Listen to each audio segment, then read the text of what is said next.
Thanks for coming out, everybody. I'm really happy to be back again in Willits and presenting. Some of you may have already seen some of these presentations. I know I teach in Ukiah, and I taught some of what we're going to cover tonight last year. So some of this might be review for some of you. I find that the review is helpful for me even since I've been teaching this class at Redwood Caregiver Resource Center for 15 years. I always get something out of it each time. So if some of this is review for you, I hope it will help to enrich what you already know and what you're already doing. I hope you'll get something new out of it today too, and leave here feeling more empowered if you are a caregiver in that caregiving role, and more knowledgeable if you're not a caregiver about some of the challenges and some of the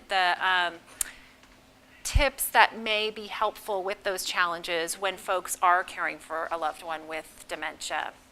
I'll talk a little bit about who I am and my role so you have a little bit of context, and then we'll jump right in. The information I'm going to cover could easily take all day, and so I want to make sure we hit the main points tonight before we all have to leave. And so I'll just take a little bit of time. Redwood Caregiver Resource Center is a program of North Coast Opportunities, and what we do is provide supportive services to family members caring for loved ones with neurocognitive impairments. That includes all of the dementias, brain injuries, any kind of illness or injury that would cause a neurocognitive impairment. In other words, damage to the brain that affects thinking and processing. So we are part of a statewide program of 11 caregiver resource centers, and we were put in place in the mid-'80s to provide these services. We cover 7 counties, including Lake, Mendocino, Sonoma, Napa, Solano, Humboldt, and Del Norte. I still have to count on my fingers. I did that last time too, I think. So in Lake and Mendocino counties, we have quite a few services. We have family consultants who can meet with caregivers one-on-one and talk about specific situations and strategies and put their heads together to come up with an action plan and skills to cope with some of the challenges of the caregiving that they're facing. Also, we have a support group that meets in Ukiah twice a month, the second and fourth Monday of every month from 10 until noon, and we have the schedules back on the back table. And we have a class every third Wednesday in Ukiah at the Senior Center on rotating topics. So if you get onto our mailing list, you'll be notified of those classes as well. And those are 2 hours in length as well. In my role at Redwood Caregiver Resource Center, I do a lot of the teaching. I also do our counseling, and I do facilitate many of our support groups. And in my years of experience working at Redwood, some of the main challenges that come up for caregivers caring for folks with various dementias or neurocognitive impairments tend to be quite similar, even if the diagnoses are different. The themes that tend to come up are dealing with the challenges of ambiguous loss. So having someone who is both here and not here. This looks like my husband, sounds like my husband, yet is not my husband. This looks like my mother, sounds like my mother, yet is not my mother. So the loss is there. I feel the loss, but I don't have a good context for it because the nature is so ambiguous.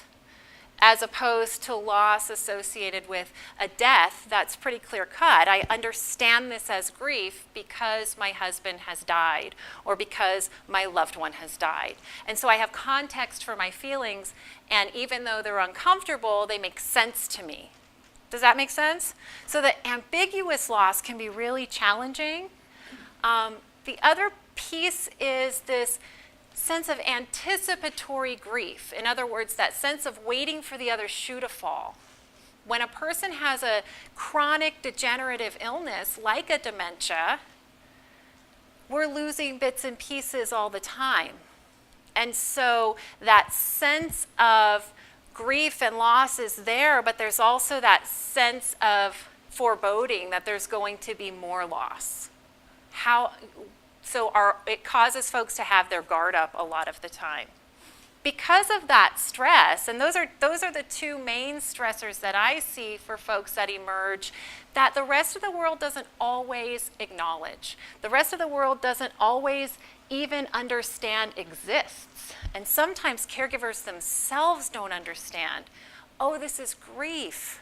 A lot of people will come to me and say, gosh, I used to be a really nice person and now I'm really irritable.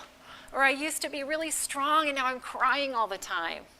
And they don't recognize that those are normal symptoms of grief and they're grieving, but that the cause for the grief is something other than a death. It's this continual loss and adjusting to changes as the disease affects their loved one. The rest of the world tends to understand some of the grief associated with the changes and losses in the functioning of the person who's diagnosed. And so lots of folks will get lovely questions like, oh, how's Bill doing? Oh, how's your mom? Oh, she looks great. And that is one of the sources of grief. But I think the rest of the world doesn't always understand that the grief and the loss and the adaptation, the changes, are all pervasive. Every part of a caregiver's life is affected. Changes and losses and grief associated with the functioning of their loved ones, certainly, but also grief and adaptations in their own role, in their relationship with that other person who was diagnosed, also with their other relationships. Their social lives tend to fall away. It becomes harder and harder to have a social life. My sense of freedom, my hope for the future, my finances. Every area of a person's life is affected when they become a caregiver for someone with a chronic degenerative illness. And so the deep, intense feelings are really normal when you recognize how rippling the effect of the grief and the loss and the changes are. It's not just associated with your loved ones functioning and changes and losses in functioning, but also in the changes and adaptations and losses in your own life as well. Statistics bear out that family caregivers are more likely to develop depression and anxiety than their non-caregiving counterparts. They're more likely to develop stress-related health problems or have pre-existing health problems exacerbate under the stress of chronic caregiving. And so that's where self-care becomes paramount. And as I say that, I'm aware that I'm also running the risk of sounding quite patronizing by suggesting that people who are already stressed to the hilt, overworked, undersupported, have time for self-care. And so that becomes a challenge. Sometimes when we're caregivers, we don't have the time to do the same kinds of self-care activities and practices that were helpful to us before we became caregivers. So we might have to change what self-care looks like. Often a challenge when I'm working with a caregiver and looking at how to bank away more reserves so that they're able to tolerate the stress of caregiving, that's a really frustrating place to be brainstorming. Well, I don't have any more time. The self-care feels like one more thing I have to do. I see some nodding heads. Yeah. So if self-care is something that folks are only doing so that they can become better caregivers, then the self-care is just one more thing you have to do. So when folks who are well-intended, like I am, stand in front of a room and say, you got to take really good care of yourself because you're at risk for all these stress-related problems, and if you don't take good care of yourself, how are you going to take care of someone else? That can feel like more pressure. That can feel more burdensome than helpful. I believe that if it's your goal to be someone's primary caregiver, it is your duty to make sure you're in shape to do that. They deserve a caregiver who's in shape to provide the care that they need. I also believe that it's your right and your privilege as a human being to take good care of yourself.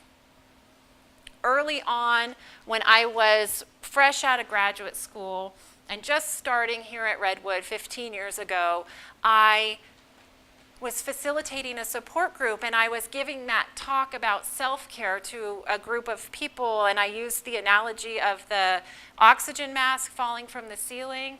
You've all heard it. It's a good analogy. But I was really put in my place, and I'm so glad it happened earlier on. I said, you know, on an airplane, when you're flying with someone, the flight attendant's going through all the safety procedures, thank you, and they say if cabin pressure should drop, then oxygen masks will fall from the ceiling. And if you're traveling with a dependent, what do they say? Put your own mask on first. Why do they say that? Because you can't help anyone else if you're not breathing, right? You got to take care of yourself so you can help them. So I said that, and I had a good smile on my face, like that was a wonderful kernel of wisdom. And somebody across the table from me, a daughter caring for her mother who was not easy to care for, slammed her fist down and said, I don't want to keep taking care of myself just so I can take care of her. And I thought, I got goosebumps now. I thought, touché. It's our duty to make sure we're in shape to provide care for someone, but it's our right and our privilege to take care of ourselves as human beings. And as the director of our program once said to a room full of doctors when she was talking about caregiver issues, and I quote her all the time, caregivers are not pieces of durable medical equipment. Caregivers are human beings. And yes, you can be a big part of the solution. You can be a part of the care plan, but you cannot be the care plan. You're a human being, and you deserve to take good care of yourself because it's your right and your privilege. And when we give ourselves permission to take good care of ourselves because we get to, then the self-care no longer feels so burdensome. It's not one more thing you have to do. We talk a lot about cultivating mindfulness around the things we're already doing to care for ourselves. Every one of you in this room got yourself dressed today. Every one of you, I hope, ate something today. Every one of you did something to take good care of yourself. I wonder if you were mindful of it while you were doing it.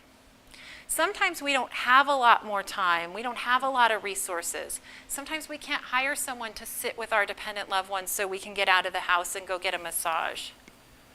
And so starting with what we're already doing can help get that ball rolling and build some momentum with self-care. One of the main things that I find is helpful toward feeling more empowered, toward self-care, is giving ourselves permission to change our strategies, giving ourselves permission to set realistic expectations for ourselves. And when we're caring for a person with a chronic disease, sometimes we get it in our heads that it's our job to compensate for their experience of the disease process. So that if they're upset, we didn't do something right. If they're angry, we messed up. If they're sad, we weren't cheerful enough. If they don't like that they have to go to this doctor's appointment, it's because we did it wrong. We presented it to them wrong. And so we feel guilty for their discomfort and experience of the disease process and feel like it's our role to compensate for that. That's a lovely, big-hearted desire and not necessarily realistic. One of the main things we can do, like I said before, is set realistic expectations for ourselves. And in order to do that, we have to have context. So understanding what we're working with, understanding what dementia really is and what our loved one's diagnosis means and how their specific diagnosis plays out. What's normal in terms of their behavioral symptoms, what's normal in terms of their presentation, and what we can expect to be able to change or not change can really put us in a more empowered place and create a little bit more margin as we're putting less pressure on ourselves to do that which is not possible. So I'm going to pass around my first handout, and we're going to just go through these principles together. And while I'm passing these around, I talked a bit about context. I don't have enough time to go into the details around all the different types of dementias and diagnoses and what they mean. So for the purposes of tonight's presentation, when I'm referring to dementia, I want us to have a common definition. When you hear the word dementia, what comes to mind for you? How do you define it? Yeah. I think personally, seeing my mother-in-law, the first word that comes to my mind is decline. Mm-hmm. And it is not the person you used to know. And I love that analogy that you use, because physically they are the person that you, unless they stop caring for themselves. Mm-hmm. And then, but it's not that person. They don't recognize you, and it can be hurtful even though you know it's the cognitive decline. Right. So yeah, it's put in perspective. Yeah. You understand it, but it's nonetheless easy. No. I don't have easy. I always promise when I find easy, I'm going to teach that class. I don't have easy, but I do have hard versus harder. And so often what we do is make things harder thinking we're helping. And when we can get some context, some realistic expectations, some emotional reserves, then we can cease and desist from throwing gas on the fire. Yeah. So decline is what you think of when you hear dementia. Well, actually in Latin, dementia means the breakdown of the brain. Dementia. So the mental faculties are declining. Yeah. What else? When you hear dementia, what comes to mind? How do you define it? Anyone else? Disorientation. Disorientation, yeah. Mm-hmm. It's part of it. Yeah, it's going to get worse. It's going to get worse, so it's progressive. Yeah. Anger. Anger can come up. Mm-hmm. Irrationality, yeah. Irrational. Did somebody say something? Confusion, yeah. So for purposes of tonight, when I use the word dementia, or I say the disease in general, I'm speaking of the umbrella term. Dementia itself is not a diagnosis. Dementia means the breakdown of the brain. Dementia is a cluster of symptoms caused by an injury or an illness process that affects the brain. So I'm talking about impaired intellectual capacity, lack of ability to use good logic and reasoning, and memory loss. So that cluster of symptoms combined kind of adds up to dementia. There are different diagnoses that cause those symptoms. So I could have Alzheimer's type dementia, which means I have Alzheimer's disease that is causing my brain to decline, to break down. I could have vascular dementia, meaning I'm having lots of little TIAs or mini strokes, and the cumulative damage caused by those mini strokes results in damage to my cognition and results in those dementia symptoms. I could have Lewy body dementia. I could have frontotemporal lobe dementia. I could have dementia related to Parkinson's. I could have dementia related to Huntington's disease. I could stand here all night and just rattle off what could cause dementia. Dementia really just means that breakdown of the brain caused by an illness, a disease process, or an injury to the brain. So not a psychiatric disorders. Some of the symptoms are similar. These are what we call organic problems with the brain, an injury or an illness. Impaired intellectual capacity, lack of ability to use logic and reasoning, and memory loss. People maintain, however, instinct, intuition, and emotion. And that's really our foot in the door. The topic of tonight's talk is learning to stay connected. And that's where our connection is going to happen if it's ever going to happen. Here at the gut level. Instinct, intuition, and emotion. So we make it a goal to switch our communication from intellect to heart, or gut to gut. People are really in survival mode. So let's go through these principles together, and we'll see if we can't build a little more context here, and then we're going to talk about some specific tips. What does it look like to do that? The first one here, understand what is and isn't possible to change by learning all you can about the disease. Knowing and accepting the cognitive limitations of the person will help you set realistic expectations of the person's behavior.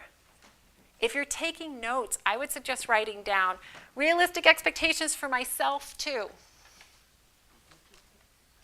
I think a lot of us who are caregivers because we're kind, loving, giving people.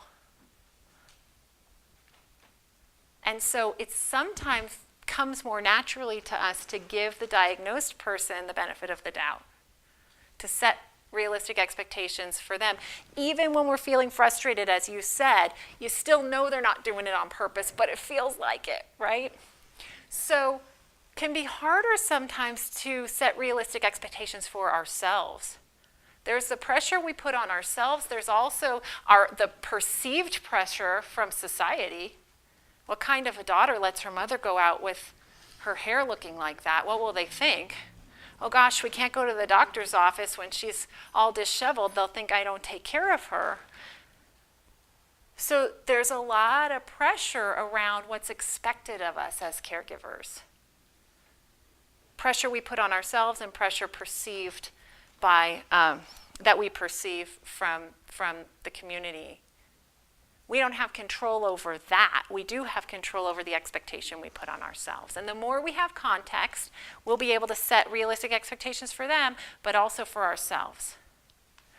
If we understand this is a disease process, that's not curable, that's progressive, that includes impaired logic and reasoning, that includes lack of ability to remember things, that includes lack of ability to learn new things, all those intellectual capacity, right? Learning new things, abstract thinking, problem solving. Then it also follows that it's not realistic to put the pressure on myself to help my mother remember how to do something she's forgotten how to do. How many of you have caught yourself saying, remember? I have. Remember, this goes here. Remember, we talked about the doctor said you have to take such and such. Remember, you don't drive anymore. Remember, mom died. Remember the funeral. Remember.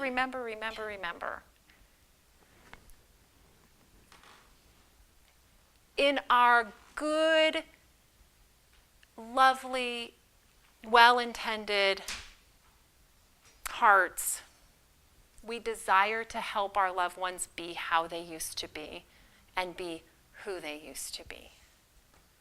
And so often,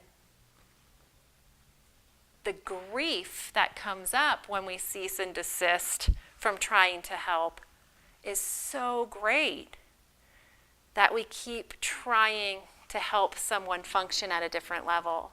And it's a real process. It's kind of this approach avoidance process as we learn this isn't working, and we get to the place of accepting this isn't working because this disease indeed exists here in this person. That's not good news. So our options are continue doing that which adds fuel to the fire because we think it's our job to help someone, even though how often is that actually helpful in your experience? Not too often. Or we grieve the fact that it's not possible and we have to acquiesce to the fact that this disease really exists. So we don't have good options. We're forced to take hard versus harder. Grief is not more comfortable than frustration. Grief is not more comfortable than the anger that comes up inside of us when we think they're doing it on purpose to spite us. I just taught a class yesterday on, the topic was, he's doing this to spite me. Feels that way sometimes, even though we know it's not true. Grief's not more comfortable, it's just more accurate. And when we're in that accuracy, in that reality, we're setting realistic expectations. We're no longer resentful of the person for behaving like a person with dementia. We're heartbroken that they have dementia. We hate the dementia. We hate that they have it, but they're allowed to have it. And we don't take it personally because we understand it's part of the disease process. We can grieve it, we can be heartbroken, but it's nobody's fault. And that really takes the charge down. It takes the edge off and allows us to just talk about the elephant in the room. Everybody gets to hate this disease. This is really frustrating for everybody, but it's not my responsibility to help someone with dementia behave like someone who doesn't have dementia. And that's essentially what we're doing when we tell ourselves we have to help them perform the way they used to perform, or remember all those things that we know they want to remember.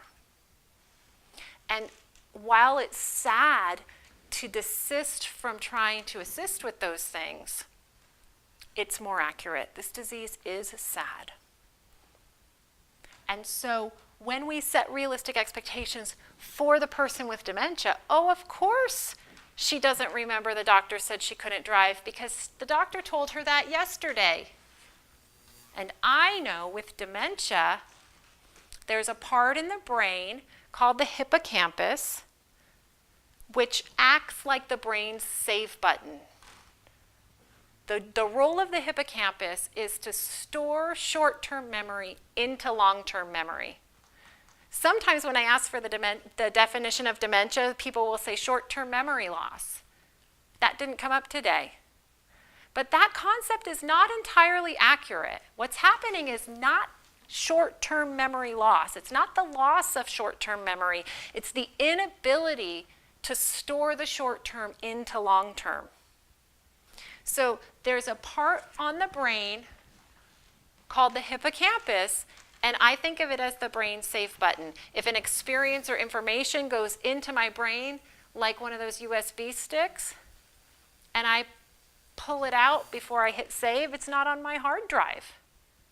But if I put it in, hit save, and then pull it out, I've stored it. Does that make sense? That's one of the first things to go when people get dementia.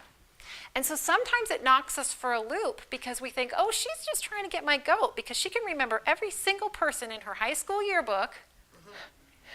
Am I telling your story?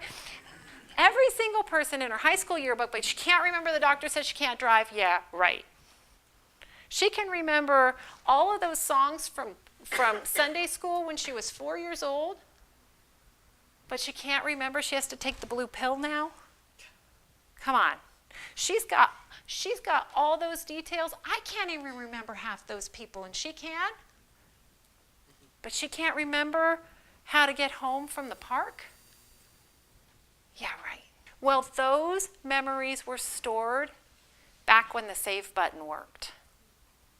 So they're on the hard drive.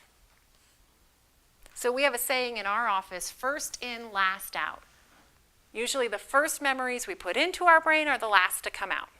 And that's because those memories were stored when that save button was working really well. People tend to go back in time. So if I understand that then I won't expect mom to remember she agreed to stop pinching the person next to her on the bus on the way to the day program. We talked about this. You signed the letter. You agreed not to do it. She won't remember. She can't be accountable to an agreement. She can't remember she agreed to it. Does that make sense?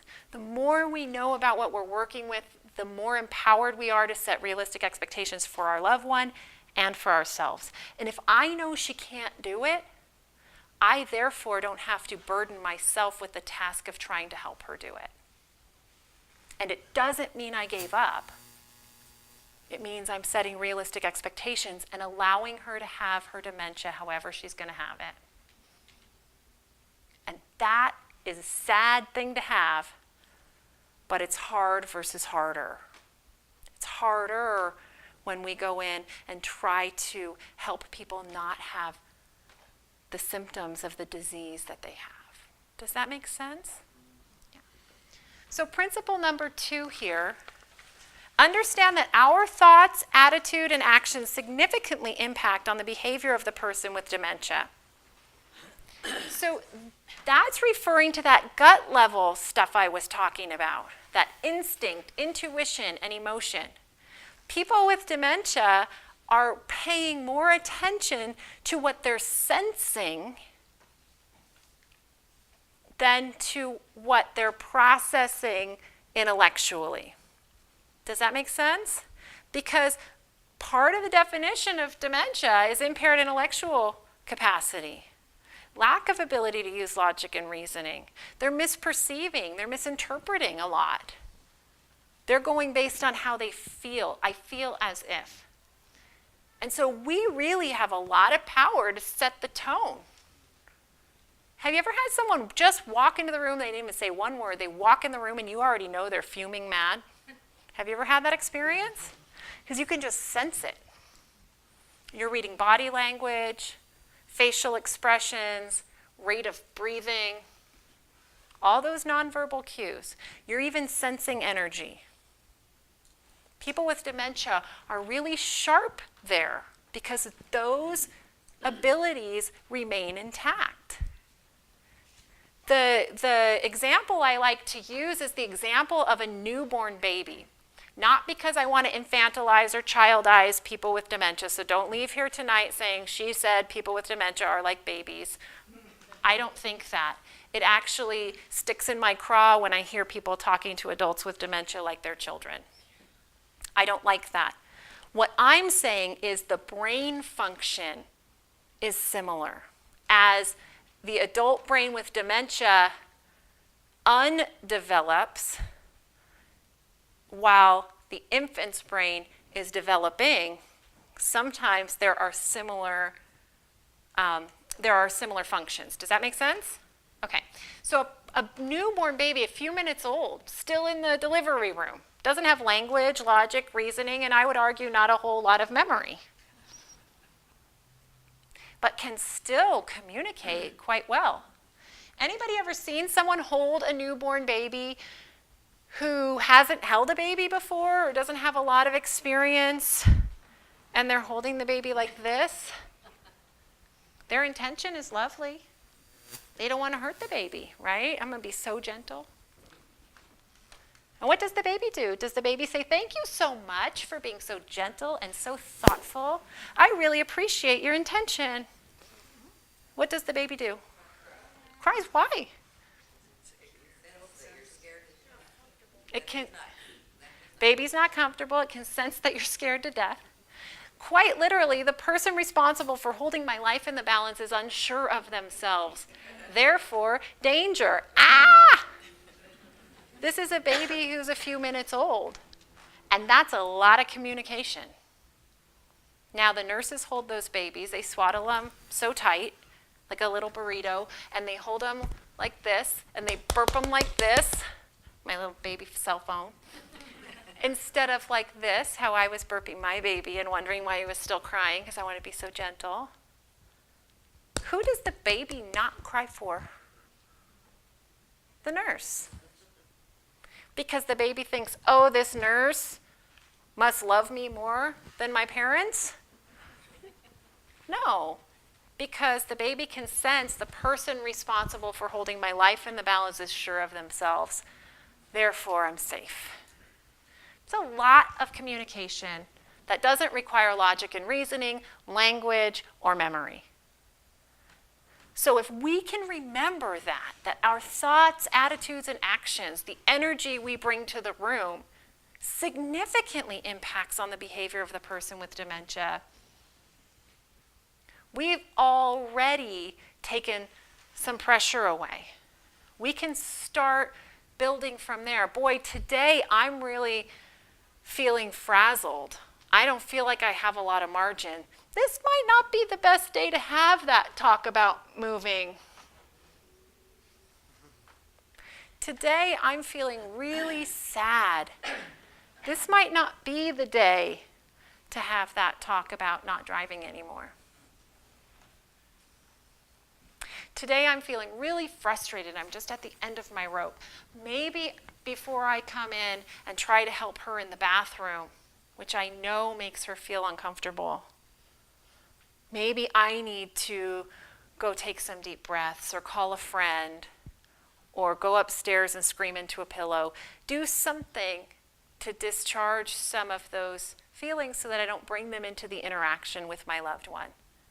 Do not leave here tonight saying I recommended bottling your emotions for the sake of the peace in the home, because that's not what I'm recommending.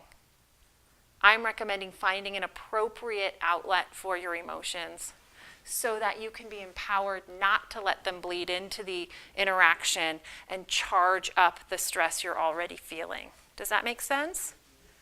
So, talking to a friend, going outside, getting some deep breaths, a hot shower, a cup of tea, a support group, whatever it is for you that helps you kind of unload so that you can be more present and more in charge of your presentation to your loved one. Does that make sense? So that's principle number 2, just being aware of that. And that doesn't mean you have to be a perfect caregiving robot. That's not my goal. It just means when you're human and things go south and you're thinking about how things went south, you might have a little bit more insight. Oh, I was really stressed out, and then I started trying to help her get into the bathtub, and she probably sensed that stress. Oh, she seems like there's something wrong. There's something wrong. That's that gut. You and I have an impulsive gut feeling, and then we test it against what we know to be true. So we have an emotional mind and a thoughtful mind that come together as a wise mind. A person with dementia is not doing that process. If I feel it, it is so. If I feel it, it is so. Not I feel it. Does that make sense? Did I perceive this correctly? Do I have all the facts? That's not happening. If I feel it, it's so. Just like the baby felt like they weren't safe with that parent, even though that parent is probably the safest person on the planet for that baby. Didn't feel like it. Number 3, if you remember nothing else tonight, remember principle number 3. Recognize that behavior, even in a confused person, more than likely results from a cause. Something triggers the behavior. And if you're taking notes, I would suggest writing down, behavior is always the attempt to fill an unmet need. Behavior is always the attempt to fill an unmet need. That's not just true for people with dementia. That's true for you and for me too. That's true for every biological organism. I think back to high school biology. Even, our cells are programmed to conserve energy. We don't act unless we perceive that it's necessary. This one's really important because it can help us separate behavior that hooks into us and triggers our frustration or triggers our grief or triggers our anger because we've interpreted it in a historic sense, right? If I had a nickel for every time I've heard, but she's always been selfish. But he's always been controlling. This isn't the dementia. She's always been manipulative. She's always been helpless. When a person has dementia, there's not so much intellectual calculation or intent behind the behavior anymore. It's simply a gut level perception of need, and this is how I behave to meet my need. Even if the behavior feels similar to behaviors that they used to have. That's part of what makes dementia so tricky. Most people with dementia become more of who they've always been. Sometimes we see a 180 shift. Lots of times we see what we call the more so's. She was always controlling, now more so. She was always helpless, now more so. She was always, combative, now more so. And if you think about it, all of those kinds of traits are defense mechanisms. If I'm the kind of person who in my life lashes out when I feel vulnerable or threatened, I'm not deciding to lash out. I'm just impulsively, reflexively, kind of unconsciously doing that as a defense mechanism. When I have dementia, I feel vulnerable and powerless most of the time. So I'm going to have many more triggers for that kind of self-protective behavior, more perception of the need to be self-protective in that way. Does that make sense? So when we understand that behavior is always the attempt to fill an unmet need, we can start looking at how to help fill the need rather than how to change the behavior. Does that make sense? What need might this behavior be seeking to fill? And we'll talk a little bit more about that concept when we get into the specific vignettes. Really, really important principle number 3. Number 4, learn that to enhance communication with a person with dementia requires a commitment to remain connected regardless of the content of the conversation. That's easy to do when the content is lovely. People with dementia often do what we call confabulate. A confabulation is not the same as a lie, but it sure sounds like one. It sounds like a big whopper. A confabulation is an unconscious coping mechanism that fills in missing space. So it can often include something totally made up, mixed with something that actually happened, mixed with something I heard on the news, mixed with something that happened 30 years ago, all swirled around into this big fish story. Now, it's easy to remain connected to that kind of story if it's lovely. Oh, it's so nice when you took me to lunch yesterday. I just love that place. It's easy to say, yeah, that's a nice place. That's me. I'm your go-to girl. That's easy to do. When it's accusatory or it's dark in nature or it puts someone you love in a bad light, that's harder to go along with. You can't ever come back here again. Every time you come here, you get into my money, you steal my stuff. I'm supposed to stay connected to that? I'm the good guy here. But if we understand we're speaking to need and misperception and gut level feeling rather than calculation, we can speak to the need and we can better maintain connection there. In front of every sentence that a person with dementia speaks to me, in my mind, I preface those sentences with the phrase, I feel as if. I feel as if every time you come to my house, you take my money. Well, how does that feel? I feel threatened. I feel offended. I feel violated. I feel robbed. I feel powerless. I feel like everyone's trying to pull the carpet out from under me. That's what the disease is doing to them. I feel like a person who's being robbed. Now, if I understand that that's the feeling, I can speak to that feeling. I can help meet the need to feel safe and secure, to feel seen and heard and valued, to feel like I have an ally in the world. And we'll go over some specific tips and strategies around how I might respond to something like that. But it's harder. It kind of knocks you for a loop because our initial instinct is to say, I'm going to take your money. You don't even have any money. And that's usually the case. We're spending all your money on your care. What money? So that's our instinct. And to say, for goodness sakes, I'm nice. Look at me. Doesn't help. If it helped, I'd say go for it. I'm from the school of whatever works. That tends not to work very often because it's logic and reasoning. And by definition, a person with dementia isn't using good logic and reasoning. Number 5, understand that changing behavior takes time, effort, and patience. Reward yourself often for working towards change. This does not say reward yourself often for getting it right all the time. It doesn't say reward yourself often for never sticking your foot in your mouth. Reward yourself often for being the perfect caregiver. Just for working toward change. This is really hard. This is really hard. It's hard logistically. It's hard because this disease is a moving target.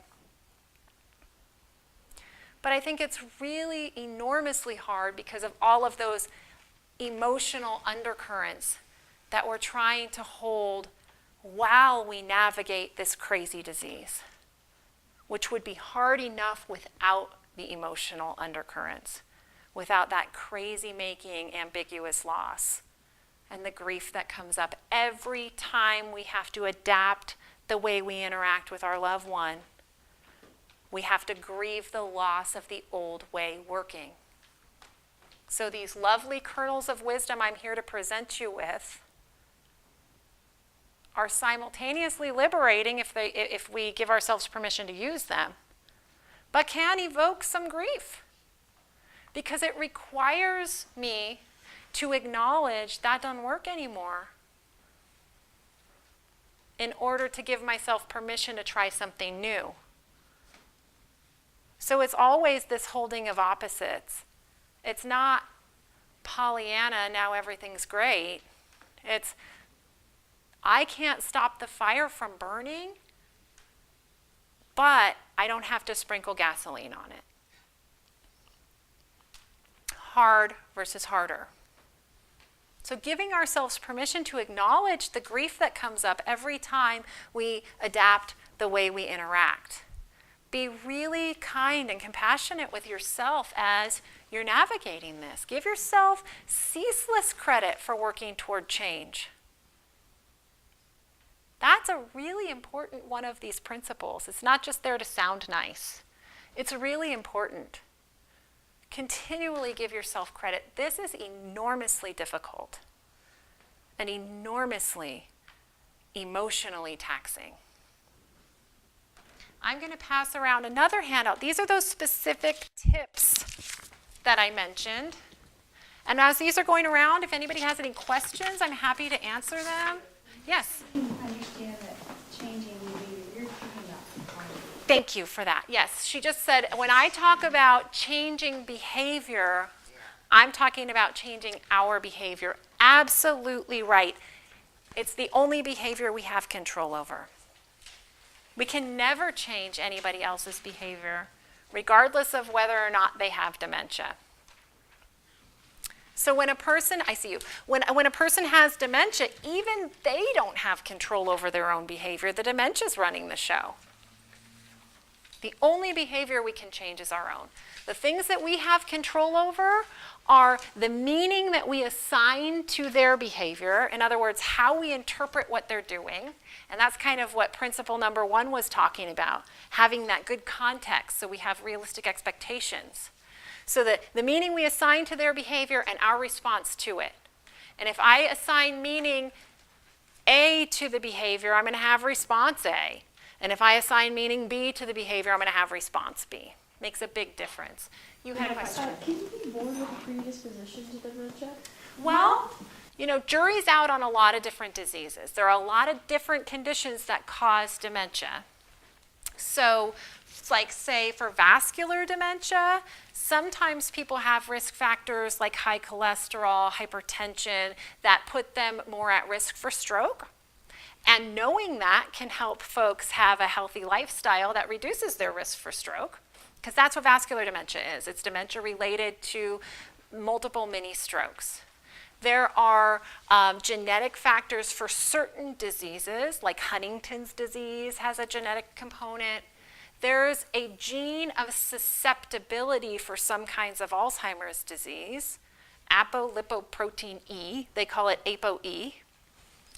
It doesn't necessarily mean that if you carry that gene you will get Alzheimer's, it just means you're more susceptible to it. So I can't give a clear yes or no answer because there are so many different diseases that can cause dementia. Some do have more genetic components and others don't. I hope that's helpful. For just basic health, what's recommended for brain health is what's recommended for heart health. So a heart healthy lifestyle and diet is a brain healthy lifestyle and diet. So that's something we all can do. We can all watch our diet, our exercise, our stress levels. All of those things that are good for your heart are also good for your brain. Anyone else before we jump into these? Yeah. Isn't sleep also a vital factor for brain health? Sure, yeah. Sleep is where our brain kind of does its cleaning out and repairing and regenerating. Absolutely. Sleep can cause us to feel like we are losing some of our cognition too. I have a lot of people who come into my office and say, boy, I think I might be getting some dementia because I'm forgetting everything. And I never poo-poo somebody's concerns. If somebody's really concerned, I always suggest they go talk to their doctor. But first I look at other things going on. If your loved one's waking you up 5 times a night, you're not getting good sleep, you're stressed, you're trying to spin 20 plates in the air without dropping them, a lot of times we can have symptoms that look like dementia because we're exhausted. Yeah, absolutely. Yeah.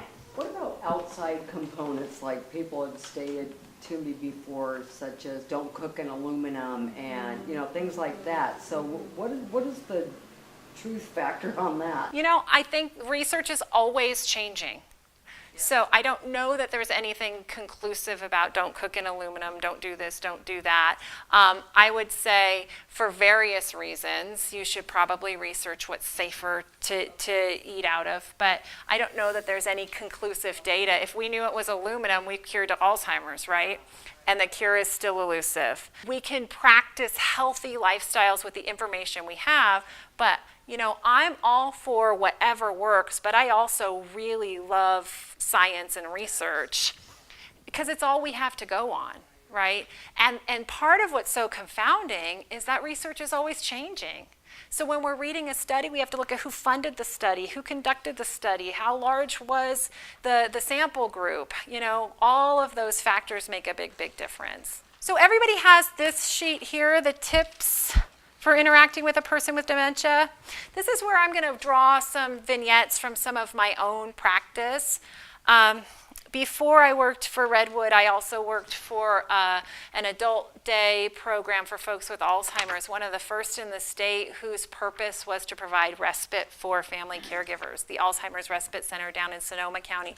I started working there in the late 80s and worked there for about 15 years, all through high school, college, graduate school, and a little bit beyond. So I have a lot of hands-on experience with folks with various diagnoses and have really kind of cut my teeth on some of the more challenging behaviors that come up. So I'm going to pull some vignettes from that experience to help kind of illustrate what it looks like to do these things. Nothing on this page is news to you. I'm hopeful that tonight you'll have a better idea of what it might look like to employ some of these strategies. The first one here, reassure, reassure, reassure. If you're taking notes, right, reassure to the emotion, not the words. So often we think we're reassuring someone by giving them more information. by, correcting them. Oh, no, it's not yet, don't worry, we're not going today, we're going tomorrow. Oh, no, I didn't take your purse because you didn't bring your purse. Your purse is safe at home. Oh, no, don't worry. We think we're being helpful. And usually it backfires because we're using logic and reasoning when we're doing that. Whenever we're speaking to words instead of emotions, we're entering into logic and reasonville. And by definition, dementia includes impaired logic and reasoning. My goal is not for you to never do that. I think you get to be human. And this is really muddy. My goal is for you to recognize when you're waist deep in the mud and not wait till you're up to your eyeballs in the mud before you turn around. It's all muddy. So if we can reassure to the emotion rather than the words, it might look something like this. I'm going to grab this chair here. So at the day program where I worked, we were there from 9 to 3, and every morning at 10 we would have our social circle. So everyone would sit in this circle and we would go around the circle and talk about who we were and what we used to do, who we are and what we used to do, and all these lovely reminiscent facts about ourselves, which is great for the person whose turn it is, and not so great for the other folks in the room whose attention can't be held for that long or who can't hear that other people are talking. So we had a gentleman who by about 10:10 every morning would get up and say, I got to go home. And he'd start walking for the door. And so we would try to reassure him. He would try to walk to the door. We'd be playing tug of war with him, like he was going home. Oh, John, don't worry. We all go home at 3 o'clock. But before we go home, the dogs are coming. I know you love the dogs, and we're going to have some music, and your wife's going to pick you up at 3 o'clock. I'm going home at 3 o'clock. The bus is coming at 3 o'clock. We'll stay here and have a great day till 3 o'clock. Well, I think that's worth a try. Didn't work with John. He would just run to the door, and I would say 3 o'clock. Well, John had dementia. I always like to make this distinction. John was demented. He wasn't stupid. He could look at the clock and notice it was 10:10 and say, I can't stay here all day. I got to get home. So now he's more anxious. What? 3 o'clock? I just told you I have to go home. You want me to stay 5 more hours? I got to go home. So now he's more urgent. I'm trying to reassure him. It's not working. I'm working him up more. Oh, no, John, stay here. Your wife's going to come pick you up. Oh, I got to she's out gallivanting, and then he'd start getting this thing in his head about his wife. Why isn't she here with me right now? He wasn't even thinking about his wife before I brought her into the subject, by the way. Your wife's going to come pick you up. Well, where is she? She's off gallivanting. She must be. I got to go figure out what she's doing. And he would get all worked up into a frenzy to the point where he'd be walking to the parking lot. We'd be playing tug of war at the door. We'd be walking around with him, trying to get him back in. He'd be raising his voice. We just didn't know what to do. We tried to reassure him, but we were reassuring to his words and not to his emotion. When a person has dementia, their language becomes very symbolic and metaphoric. I feel as if, right? It's not, it is so, here's some data. We're not exchanging data, we're exchanging meaning. We're exchanging experience. I feel as if. So, what I started doing with John, I gotta go home. And I would put my hand on his. I had good rapport with him, so I could touch him. Not everyone who's agitated wants to be touched, so you have to be really careful when there's agitation. But I had good rapport with him. I was in my early 20s. He thought I was like his granddaughter. We could kind of joke around a little bit, and I could add some levity. I would put my hand on his, and I would say, it's a long day, isn't it, John? Even though he'd only been there for 45 minutes. And he'd say, you ain't kidding, kid. And I'd say, if I have to hear roll out the barrel one more time on that accordion, I don't know what I'm going to do. And he would chuckle, just like you did. And then I'd squeeze his hand and I'd say, we better stick together, you and me. We're in this for the long haul. I'll stick with you, you stick with me. We're a team today. You got it, kid. And there he was, sitting in his chair next to me. That doesn't mean he didn't say he had to go home 10 more times that day. My goal wasn't to stop his behavior from starting. That would be an unrealistic goal because behavior is a symptom. My goal was in the moment to help meet his need. Remember principle number 3, that behavior is an attempt to fill an unmet need. Now, I said earlier that language becomes symbolic, metaphoric, right? What does home represent? What does home symbolize? I have to go home. Safety? Relaxation, comfort. Yeah, a place where I can let my guard down. Yeah?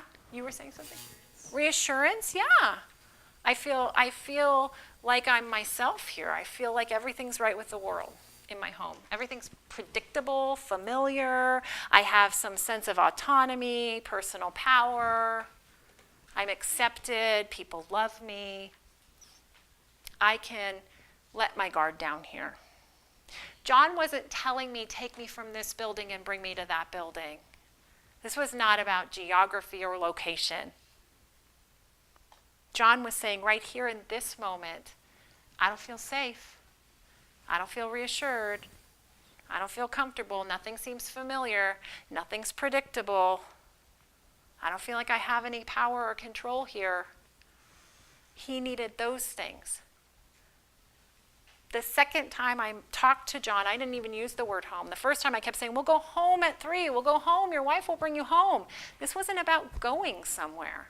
This was about feeling something. I didn't even talk about home. I simply helped meet those needs.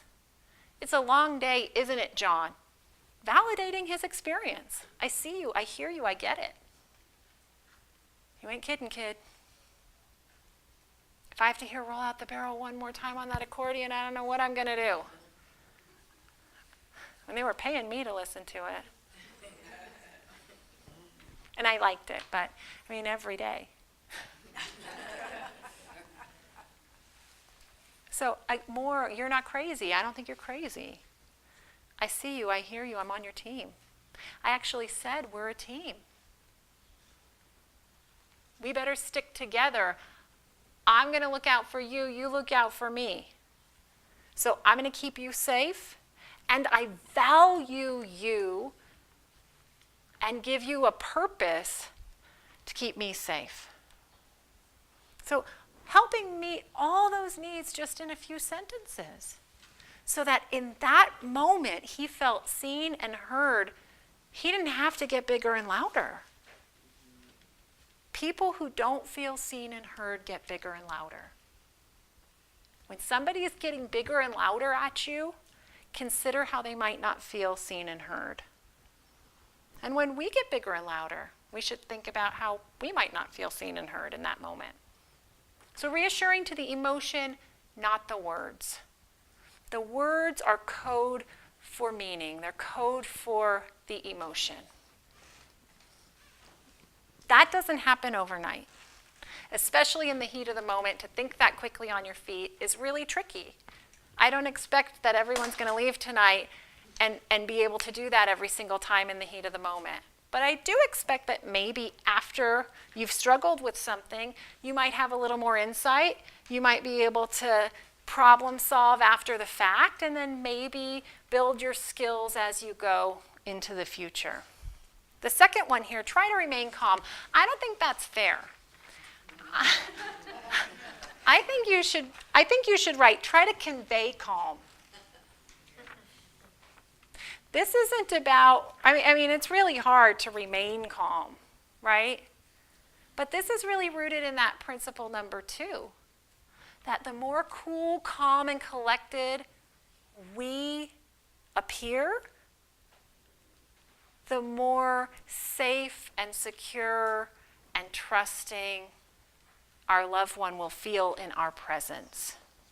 People with dementia have what's called implicit memory. We all have implicit memory.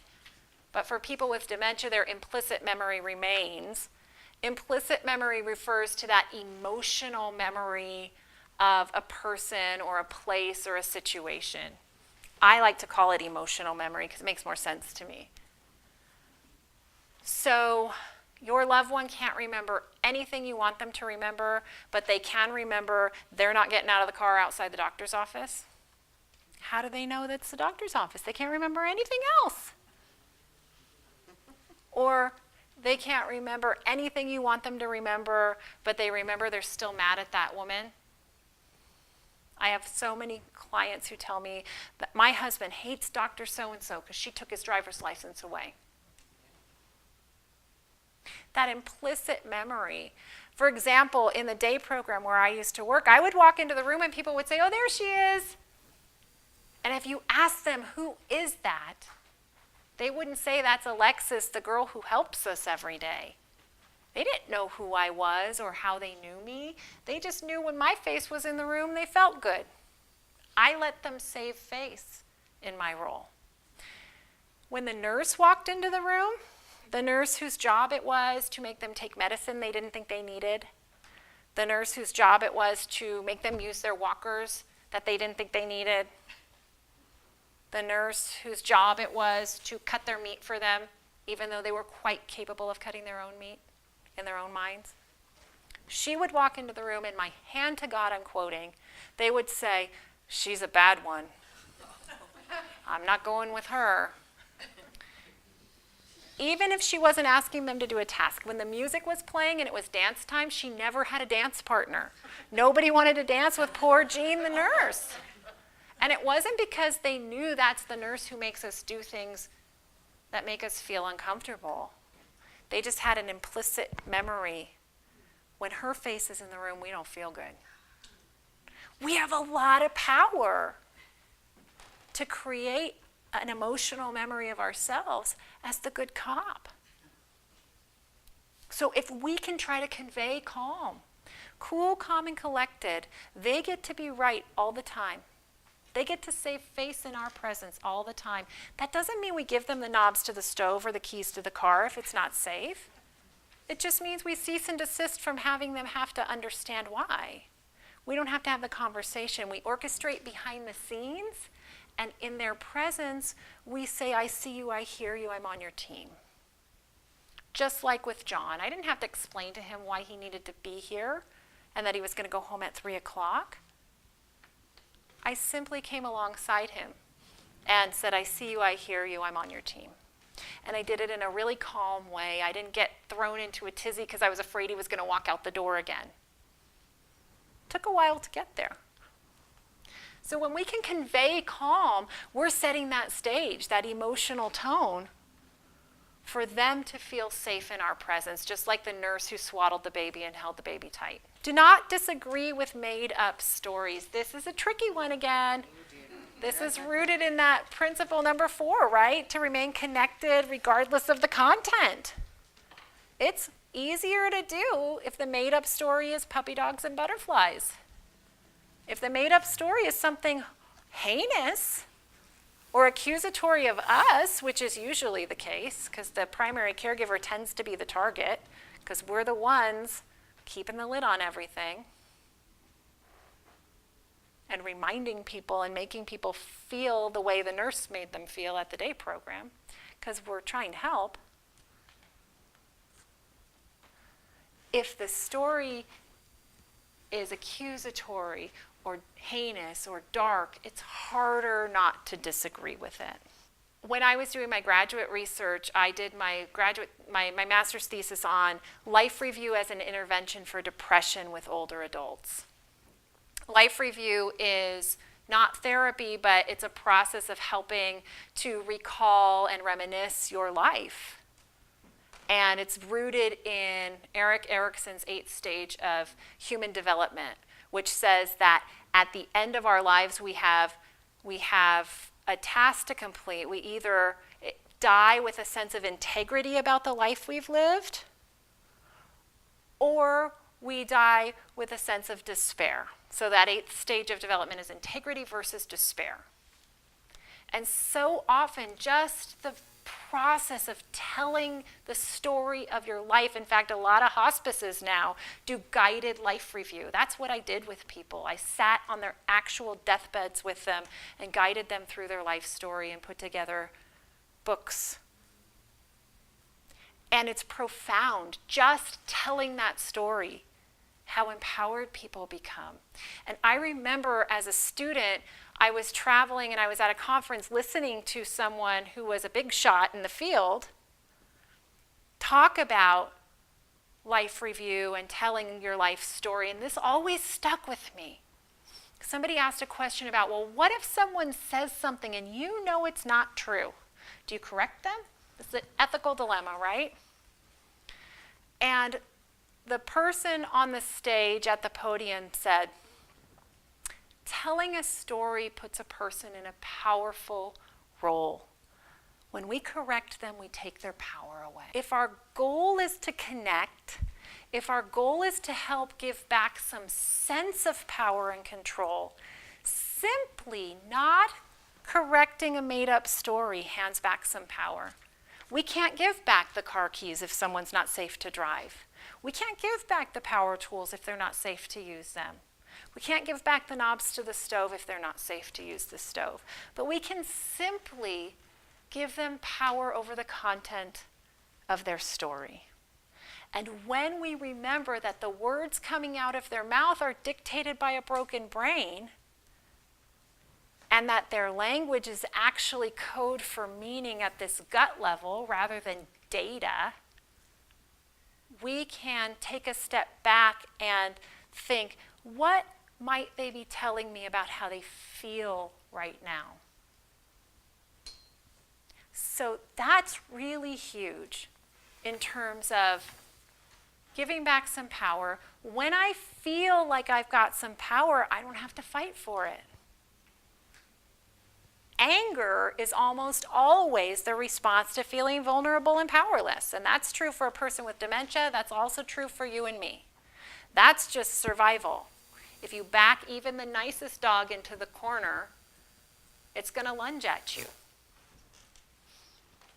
So when someone's angry, it's a helpful question to ask, how might they feel powerless right now? How might I have taken some power away from them? And often our corrections that are good-hearted and well-intended are counterproductive. Because instead of appealing to logic and reasoning and handing over a kernel of wisdom, we're saying, I don't believe you, I don't see you, I don't hear you, I'm not on your team. It's not what we intend to say or convey, just like the parent who held the baby like this didn't intend to convey, I'm not safe. But just like the baby didn't care about the parent's intention, the baby cared about surviving and their feeling. A person with dementia isn't aware of your intention. That's up here. A person with dementia is aware of how they feel in your presence. Simply not disagreeing with a made-up story hands back a lot of power. Give compliments often. Research shows that people with dementia have lower levels of self-esteem. Folks in early stages tell us that. And it also makes sense in our culture, in a culture that says your value and your worth comes from your ability to contribute, comes from your production. As we lose the ability to contribute and produce, what are we worth anymore? I have a beautiful video that I show sometimes of a gentleman speaking with a woman who's severely demented, in the late stages of dementia. And he says to her, thank you for talking with us. I think you're helping a lot of people right now. And she looks up at him and she says, well, I'm glad to know I mean something to you. It gives me goosebumps. Confused as the day is long. And she was able to communicate that. So giving compliments is huge. Even if it's tricky to find something to compliment. If someone's taking all of your things and you just set the table and they're collecting everything, it's hard to compliment that. Someone comes in with their bra on the outside of their shirt, hard to compliment that. But we can think about their intention, right? Oh, thank you for helping. Oh, you look so lovely today. Why would she bother to put on the bra? She wants to be put together, right? Her lipstick's all over the place. oh, you look beautiful today, Marge, rather than, oh my gosh, you're all smudged, let me fix that. That's what we want to do. And we might do that later, but in the moment, giving those compliments can be huge. This person values me. I'm glad to know I mean something to you. Respond to the person's feelings, not their words. We've beat that one to death. That's because feelings are conveying their experience here at the gut level, the instinct, intuition, emotion. Words are dictated by a broken brain. And if we're speaking to their words rather than their feelings, we're using logic and reasoning, which by definition doesn't work. Use distractions. If you're taking notes, I would say write, first connect, then distract. So often distractions don't work because we don't connect first. And people with dementia can sense when they feel patronized. They can sense when you're not really interested in helping them. We had a woman who used to always leave her purse, and so she would accuse everyone of stealing her purse. So we started telling her husband not to bring her purse, and she'd still accuse people of stealing her purse, and she thought she had evidence because where's her purse? And so she would cuss like a sailor. You're all a bunch of lousy thieves. You stole my purse. You stole my purse. I'm never coming back to this place. And one day, the nurse ran up to her. We were outside and said, oh, Mary, look at those roses. And I'm going to use I'm quoting her, so pardon my French. She said, I don't want to see any goddamn roses. Somebody stole my purse. I guess distractions don't work for Mary. She didn't connect first. You're right. So I'm telling you, I feel violated. I feel robbed. Has anybody here had their purse or their wallet stolen? I had my purse stolen once. I was more worried about somebody who had my driver's license with all my information, my actual identity, than the money. I felt violated. I felt really on guard for a long time. When the bushes rustled, I wondered if they were stalking me. It's a really creepy feeling to have your personal information taken. That's what this disease was doing to Mary. That's what her purse represented. My power, my identity, my connection to the world. All of those things that are in a purse. I feel as if my purse has been stolen. I feel in this moment as violated as if you just stole my purse. That's what the disease is making her feel like. And somebody says, look, it's a bird, it's a plane, it's Superman. We have to first connect, then distract. So the next time it happened, we realized that. This was all trial and error. So we're walking and she's doing her, you stole my purse, you're all a bunch of lousy thieves. We ran up to her and said, Mary, what's the matter? Somebody stole my purse, I'm never coming back here again. I said, oh my goodness. Now we know there's no purse, but we're speaking to her emotions, not the words. Oh my goodness, can I help you look for it? Already she's not screaming. I see her, I hear her, I'm on her team. What color was the purse? It was brown. Anybody see as a brown purse? Let us know. Mary's missing her purse. And then I'm quiet because my goal is to distract, and I don't want to keep her brain on the topic of the purse. So often we keep their brain on the topic longer than it would stay on the topic if we weren't talking about it. So now I'm quiet, and we're walking toward the rose bushes, and I say, oh, Mary, look at these roses. Aren't they beautiful? I love these yellow ones. Smell this one. Do you have a garden?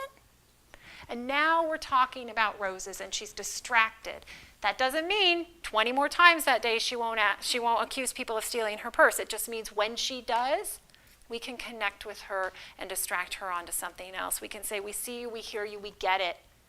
We can give her control over the content of her story so she doesn't have to feel less powerful than she already feels when we take that power away too. Does that make sense? Really powerful.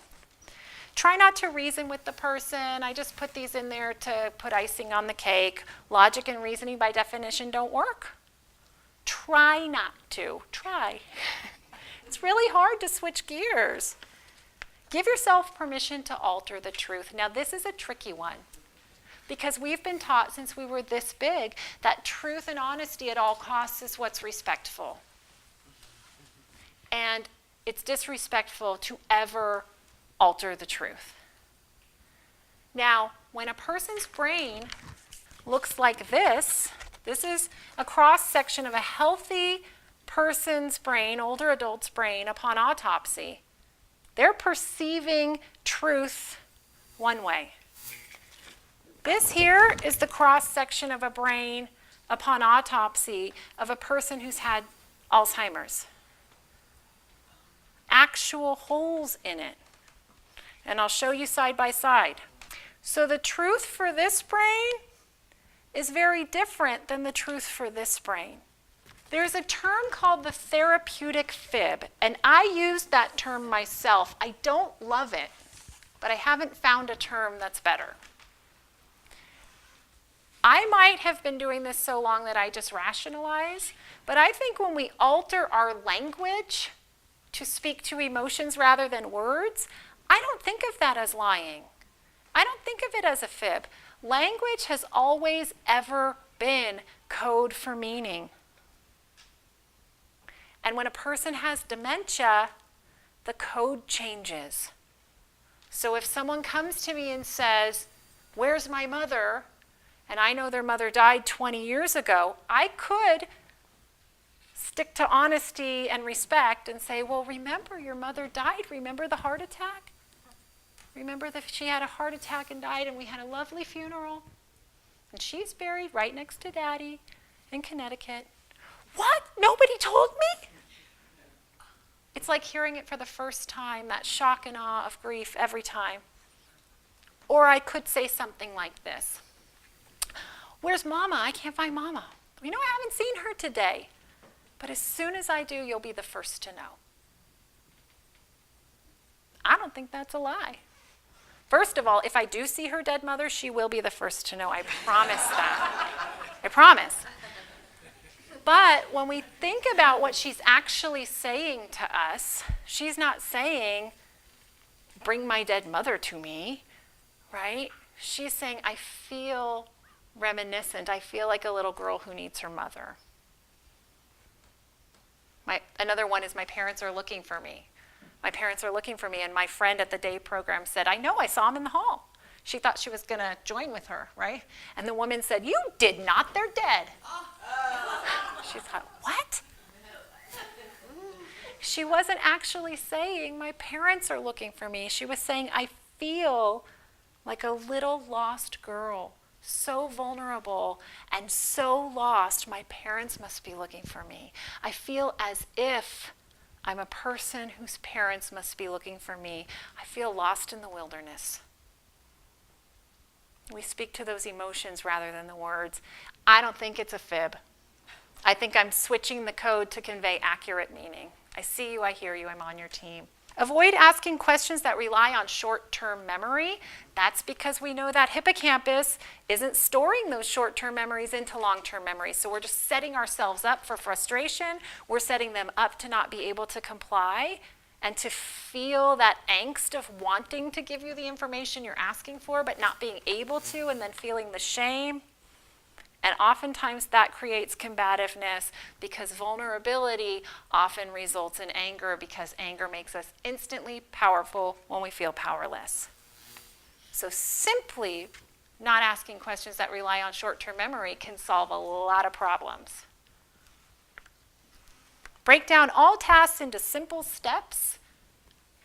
This has to do with memory. You and I can go brush our teeth on autopilot. We don't even have to think about it. But a person with dementia has to consider all the minutia involved in every little mundane task. So brushing your teeth can have 55 steps, not 3 steps, when you break it down into all the little things you actually have to do.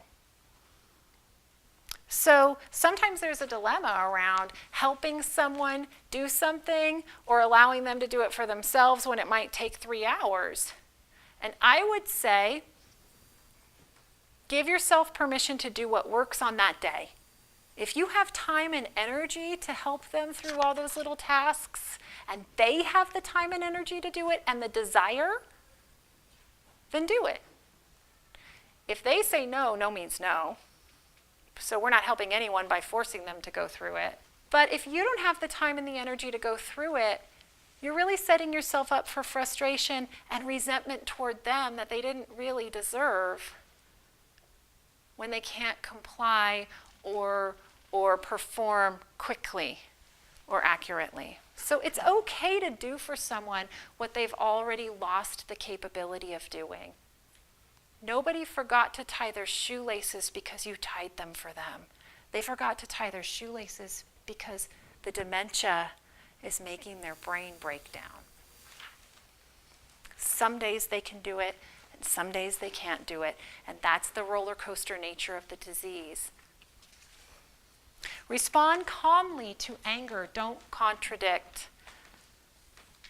We shouldn't be contradicting anyway, because when we correct and contradict, we take power away. We don't say, I see you, I hear you, I'm on your team. We say, no, you're wrong, I'm right. Even if that's not our intention, that's what's conveyed. But especially when someone's already angry, if they're already angry, chances are their core is feeling vulnerable.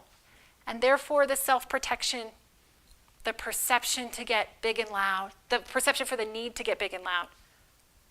And if we correct and contradict, we take more power away, creating more vulnerability, creating more perception for the need to get bigger and louder. Does that make sense? Sometimes we find ourselves in a situation where things are just escalating and we are at the end of our rope.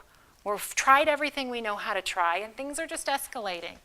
And I always recommend, if you find yourself in a situation where you feel like things might get physical, you might get physical, things might get dangerous, call 911 and ask for help. My loved one has dementia, things are escalating, I don't want anyone to get hurt, I need some help. Not something anybody ever wants to do, but much, much better than doing something you regret. So if we're using all of these tools, however, we will probably get into those situations. We're less likely to get into those situations because we're going to notice and we're going to cease and desist from throwing fuel on the fire before it gets to that point. Sometimes things just get to that point and it's not because we've contributed. And usually if things are to that point, there's something underlying. If we've used all the tricks and tips we know, and their behavior is still escalating, I'd really want them to get a medical workup. So calling 911, getting them to an emergency room, looking for a urinary tract infection, looking for medication interactions, looking for something that might be causing these quick and sharp changes in behavior is probably indicated much more than us contradicting and trying to help redirect in those moments. There's something underlying. I hope this was helpful. My whole point today is that if we can keep the disease as the context, nobody wants to do that. Nobody wants this disease to be our reality. But if we can get to a place where we accept that it is what it is and keep our loved one's behavior in the context of the disease, set realistic expectations for them and for ourselves, we have a much better chance of connecting at this heart-to-heart level and maintaining connection with our loved one.